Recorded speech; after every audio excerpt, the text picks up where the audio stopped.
நீங்க யார் உளருவாங்க? நான் பேச போற கருத்துல எனக்கு நம்பிக்கை இல்லைன்னா, நான் பேசுற கருத்துல எனக்கு உடன்பாடு இல்லை என்றால், நான் பேசுற விஷயம் எனக்கு தெரியாதுன்னா, நான் உளருவேன். ரொம்ப சிம்பிள். அண்ணனுக்கு இது எல்லாமே இருக்கு. அண்ணனுக்கு ஏற்கனவே மனப்பாடம் பண்ணி பேசிதான் பழக்கம். அது தப்புன்னு சொல்லல.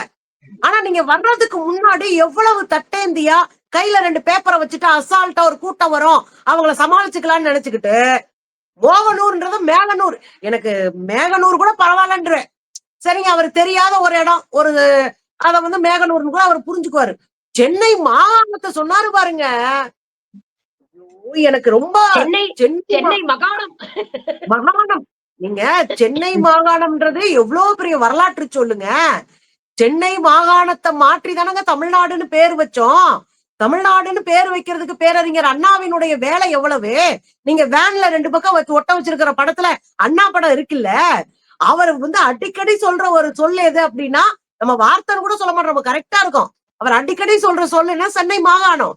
அதை மாற்றிய பெருமை பேரறிஞர் அண்ணாவை சேரும். நீங்க போன வாட்டி நாகையில பேசும்பொழுது அண்ணா சில பக்கத்திலேயே நின்னுகிட்டு அடுக்குமொழியில பேசுறவங்களை பார்த்தா எனக்கு அலர்ஜியா இருக்குன்னு சொல்றாரு தோழர்.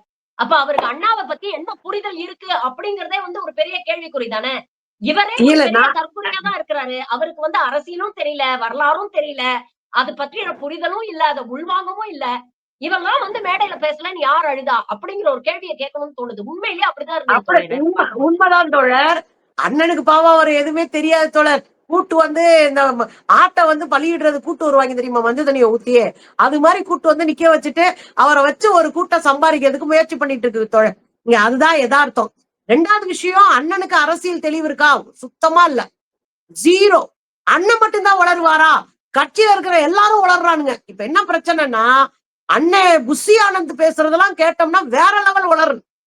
இவர் பாதி வளர்றாருன்னா அவர் முழுசாவே வளரிதான் பேச தெரியும். அதே மாதிரி நம்ம இந்த லாட்டரி டிக்கெட் மருமைய மார்டின் மருமைய அவர் வளர்றது வேற லெவல் வளரல். இங்க ஒரு கட்சின்னு வரும்போதுங்க ஒரு 4 அறிவு சார்ந்தவர்கள் இருக்கணும். எனக்கு இப்ப ரொம்ப கோபம் யார் மேலன்னா, இந்த எழுதி கொடுக்குற மேலதான் கடும் கோபத்துல இருக்கேன் நானு. இந்த அண்ணனை கொண்டு வந்து பலியிடுறதே அந்த பையன். இந்த எழுதி கொடுக்கறதே பலியிடுறான். முதல்ல தப்பு தப்பா எழுதி கொடுக்குறான். இல்லன்னா அந்த தப்பு தப்பா எழுதி கொடுத்ததை வச்சு அண்ணன் சிக்கி சீரழிகிறாரு. அண்ணனுக்கே கான்பிடென்ட் போயிடுச்சுங்க. மக்கள் கூட்டத்தை பார்த்துட்டு அண்ணனுக்கே கான்பிடென்ட் போகுது. இவ்வளவு பேருக்கிட்ட நம்ம பொய் சொல்லிட்டு இருக்கோமே, இவ்வளவு பேருக்கிட்ட நம்ம உருட்டி விட்டுட்டு இருக்கோமே,